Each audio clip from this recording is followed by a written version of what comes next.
اچھا جی، article 63A کی تشریح کے حوالے سے صدارتی ریفرنس جو دائر کرنے کا معاملہ ہے اس پہ صدر مملکت نے اس کی منظوری دے دی ہے اور آج سپریم کورٹ میں دائر کیا جائے گا، اور اس ریفرنس میں یہ پوچھا جائے گا کہ جب پارٹی ممبران واضح طور پر ہارس ٹریڈنگ میں ملوث ہوں، پیسوں کے بدلے وفاداریاں تبدیل کر دیں تو ووٹ کی قانونی حیثیت کیا ہوگی؟ اور جبکہ اعتزاز احسن صاحب نے جو کہا وہ بھی آپ نے سن لیا، وہ کہہ رہے ہیں کہ جب تک ووٹ نہیں ڈالا جائے گا تب تک کوئی بھی رکن جو ہے وہ نااہل نہیں ہو سکتا۔ لیٹ سی کہ اب سپریم کورٹ اس کا کیا فیصلہ دیتی ہے۔ اچھا جی، پھر یہ ہے کہ کافی سارے سوالات ہیں اس حوالے سے جن کے جواب مانگے جائیں گے۔ کیا منحرف ارکان پر آرٹیکل 62 اور 63 لاگو ہوگا جو صداقت اور امانت سے متعلق ہے؟ اگر کیا کوئی رکن ڈی سیٹ ہو جائے گا تو کیا وہ صادق اور امین رہے گا؟ یہ بھی ایک سوال اٹھایا جائے گا۔ کیا ضمیر بیچنے والوں پر آرٹیکل 63 کے ساتھ 62(1) بھی لاگو ہوگا؟ اچھا، یہ کہا یہ جا رہا ہے کہ یہ ریفرنس آج دائر ہو جائے گا تو پھر اس کے بعد کافی ساری چیزیں کلیئر ہو جائیں گی۔ اس کے بعد ایک جانب آپ دیکھیے کہ سیاسی طور پر اس معاملے کو اٹھایا جا رہا ہے وزیر اعظم صاحب کی جانب سے، کبھی مار کبھی پیار کا فارمولا، دوسری جانب سپریم کورٹ کو اس معاملے پر کیونکہ آئین کی تشریح کا اختیار یعنی کہ انٹرپریٹیشن کا اختیار جو ہے وہ صرف عدالت عظمیٰ کو ہے، یعنی کہ سپریم کورٹ پاکستان کسی بھی آرٹیکل کے حوالے سے کر سکتی ہے، ورنہ عام طور پر مختلف قانون دان مختلف آراء رکھتے ہیں۔ اعتزاز احسن صاحب نے جو موقف اپنا دیا وہ سب کے سامنے ہے، اس سے ہٹ کے جو گفتگو کی جا رہی ہے وہ بھی مختلف نہیں ہے۔ بالکل ایسے، اور اس کے علاوہ کل پاکستان تحریک انصاف کی جانب سے 14 اراکین کو ایک شو کاز نوٹس جاری کیا گیا تھا جس میں 7 دن میں پارٹی کے سربراہ یعنی وزیر اعظم عمران خان کے سامنے ان کو پیش ہو کر وضاحت کرنی ہے کہ یہ سب معاملات کیوں پیش آئے، بصورت دیگر ان کے خلاف کارروائی ہو سکتی ہے۔ اور اس کے علاوہ ایک یہ بات بھی ہے کہ جناب 25 مارچ کو پاکستان تحریک انصاف کی جانب سے یعنی اسپیکر کی جانب سے یہ کہا گیا ہے کہ اب یہ اجلاس جو ہے قومی اسمبلی کا وہ کال کیا گیا ہے، لیکن اس پر اپوزیشن نے اعتراض اٹھایا اور اپوزیشن کی جانب سے کہا گیا کہ وہ بھی اس کے خلاف عدالت کا رخ کریں گے، عدالت سے رجوع کریں گے کہ یہ اجلاس جو 14 دن میں ہونا ہوتا ہے اس کو 25 مارچ تک کیوں ایکسٹینڈ کیا گیا ہے۔ یہ جو مسودہ ہے بیسیکلی وہ اس کو ہم ٹیلی ویژن اسکرینز پر بھی چلا رہے ہیں، بیسیکلی اس کی تشریح مانگی گئی ہے۔ کہا یہ جا رہا ہے کہ یہ جو ہے ایک تو یہ ہے کہ آرٹیکل 63 کے ساتھ 62(1) بھی لاگو کیا جائے جو صداقت اور امانت سے متعلق ہے۔ پھر یہ کہا جا رہا ہے کہ ماضی کی طرح پھر فلور کراسنگ جو ہے اور ووٹوں کی خرید و فروخت عروج پر ہے، اور اس کے اندر اشارہ جو دیا گیا ہے، حوالہ جو دیا گیا ہے وہ میڈیا پر ان ارکان کے مبینہ فخریہ انحراف کا اعتراف کا ہے۔ اچھا، مسودے کے متن میں مزید کہا گیا ہے کہ مفاد کی تکمیل کے لیے یہ منتخب نمائندے آزاد نہیں ہیں، یعنی کہ ذاتی مفاد کی تکمیل کے لیے نہیں ہے، مطلب حوالے یہ دیا گیا ہے کہ پارٹی مفاد کو ان کو مقدم رکھنا چاہیے۔ مسودے میں یہ بھی کہا گیا ہے کہ منحرف رکن کو کسی بھی مرحلے پر ووٹ کا حق حاصل نہیں ہونا چاہیے، منحرف رکن مستعفی نہ ہو تو اسے تاحیات نااہل اور اپیل کے حق سے محروم کیا جائے، یہ مسودہ ہے۔ ابھی یہ ظاہر ہے کہ سپریم کورٹ میں پیش کیا جائے گا تو پھر کیا ہوگا۔ اچھا، منتخب نمائندوں کو پارٹی پالیسی سے اختلاف کا حق ہے، انحراف کا نہیں، یعنی کہ کوئی بھی بات کرنی ہو وہ کہہ سکتے ہیں کہ جی ہاں ہم اس بات پہ اختلاف رکھتے ہیں، ہم خوش نہیں ہیں، لیکن اس کے اگینسٹ جا کے ووٹ نہیں کر سکتے، یہ ایک چیز آئی ہے۔ پھر اس کے بعد جناب ریفرنس میں آرٹیکل 63A کی امانت اور خیانت کے تناظر میں قانونی تشریح کی درخواست کی گئی، اور یہ کہا گیا ہے کہ سپریم کورٹ بارہا فلور کراسنگ کو ناسور قرار دے چکی ہے، اور یہ جو ہے آرٹیکل 62-63A کی واضح تشریح سے ووٹوں کی خرید و فروخت کا باب بند ہو جائے گا۔ تو ماہر قانون اظہر صدیق صاحب ہمارے ساتھ موجود ہیں۔ اظہر صدیق صاحب، یہ جو مسودہ جس طریقے سے پریزنٹ کیا جا رہا ہے اور اس حوالے سے آج سپریم کورٹ میں دیا جائے گا،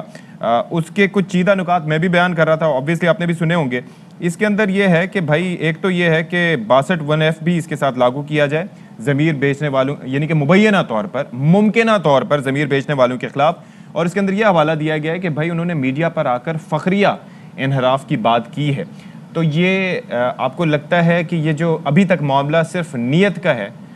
ایکشن کا نہیں ہے، پھر بھی کوئی دال غلطی دکھائی دے رہی ہے سپریم کورٹ میں آپ کے خیال میں؟ دیکھیں، آرٹیکل 63A کی ہسٹری میں جانا بہت ضروری ہے۔ آپ کو یاد ہوگا کہ بے نظیر صاحبہ کی گورنمنٹ جب ڈیزالو کی تھی آرٹیکل 58(2)B کے تحت، اور اس وقت جب یہ معاملہ گیا تھا تو اس وقت ڈیفیکشن کا کورٹ کے سامنے 10 رکنی بینچ کے سامنے یہ معاملہ آیا تھا، اور انہوں نے بڑا واضح کہا تھا، انہوں نے کہا تھا اس طرح کی چیز الاؤ نہیں کی جا سکتی خرید و فروخت کے حوالے سے، اور یہ اگر چل جائے تو پھر جمہوریت کی نفی ہے۔ اور دین اسلام کے حوالے سے بھی بڑا واضح طور پر کچھ چیزیں طے کی تھی اس ججمنٹ میں، اور 2 ججمنٹ اس وقت بلکہ 3 ججمنٹ اس وقت ریکارڈ کے اوپر موجود ہے کہ جو ڈیفیکشن کو اجازت نہیں دیتی ہیں، یہ ذہن میں رکھیے گا. ہم کیا سمجھ بیٹھے ہیں کہ کانسٹیٹیوشن میں لکھ دیا ہے تو ڈیفیکشن کی اجازت ہے. وہ ڈیفیکشن کو روکنے کے لیے قانون ہے آرٹیکل 63A, اور یہ 63A اس ججمنٹ کے بعد کہا گیا کہ اس میں ترامیم کی جائیں, اور یہ مساقِ جمہوریت کو سامنے رکھتے جب 18ویں ترمیم میں آرٹیکل 63A ڈالا گیا تو 58(2)B کو ڈائلیوٹ کیا گیا, ورنہ صدر کے پاس تو اختیار موجود تھا کہ اسمبلیاں ڈیزالو کر لیں. وہاں یہ روکا گیا کہ وقت سے پہلے اسمبلیاں ڈیزالو نہیں ہونی ہے. اب آرٹیکل 63A کے دو شکلیں ہیں. ایک شکل یہ ہے کہ قتل ہونے سے روکنے سے مراد یہ ہے کہ ڈیفیکشن ہونے سے روکا جائے. اگر ایسی ایویڈنس سامنے آ جائیں اور ثبوت سامنے آ جائے, بندے کی انٹینشن اور موٹیو کلیئر ہو, ووٹ ڈالنے سے پہلے اس کو روکا جائے. یہ قانون کی تشریح اب ہوگی دو طرح سے, ایک تو یہ والے حوالے سے, اور اس میں میری ذاتی رائے کے مطابق نیشنل اسمبلی کے رول 2007 کے اندر آج بھی ترامیم ہو سکتی ہیں. دوسری جو بڑا اہم ایشو ہے کہ فرض کریں ایک آدمی ڈیفیکشن کرتا ہے اس طرح سے کہ اس کے پاس ریمیڈی موجود ہے, استعفیٰ دے اور گھر چلا جائے اور نیا الیکشن لڑ کے آ جائے, لیکن اب استعفیٰ دیے بغیر وہ جو کانٹریکٹ کیا ہے, میں اس کی ایک اور انٹرپریٹیشن دیتا ہوں کہ جب آپ پارٹی کا ٹکٹ لیتے ہیں تو معاہدہ کرتے ہیں کہ آپ پارٹی کے ساتھ لائل رہیں گے, وفادار رہیں گے, اور 63A ان کو پتا ہے کہ 63A ڈیفیکشن سے روکتا ہے, تو آپ اس کی بھی گارنٹی دیتے ہیں کہ میں ایسا نہیں کروں گا. تو اب جب یہ سر ایک چیز یہ سمجھائیے گا, ڈیفیکشن سے روکتا ہے یا ڈیفیکشن کے بعد آپ کو نااہل کرواتا ہے, یہ ذرا الیبریٹ کر دیجئے گا. اچھا, میں جو پہلی بات آپ کے سامنے رکھ رہا ہوں کہ جب پارٹی ٹکٹ آپ نے لے لیا, آپ نے کانٹریکٹ کر لیا, ایک معاہدہ کر لیا, اور آپ کو پتا ہے کہ آرٹیکل 63A ہے, تو یہ ڈیفیکشن سے روکنے کے لیے ہے کہ آپ ڈیفیکشن نہیں کریں گے آپ. اور اگر آپ ڈیفیکشن کے حوالے سے, اور دوسرا دیکھیں نا, ابھی اگر یہ سامنے نہ آتے, میڈیا رپورٹ نہ سامنے آتی, یہ فلور کے اوپر جاتے, اب جب فلور کے اوپر جا کر جب آپ بندے ایک طرف اکٹھے کر لیں گے, وہاں سے پتہ چل جائے گا یہ فلور کراسنگ کرنے لگے ہیں, تو وہاں بھی انٹینشن اور موٹیو آ جائے گا. یہ بھی اب سپریم کورٹ کے سامنے معاملہ آئے گا ووٹ ڈالنے سے پہلے کہ اس کو جھوٹ بولنے سے یا مثال کے طور پر کانٹیکٹ چھوڑنے سے روکا جائے. تو میں اس میں بڑا کلیئر ہوں کہ آرٹیکل 63A کی انٹرپریٹیشن دونوں طرح سے ہوگی. تو حضرت صدیق صاحب,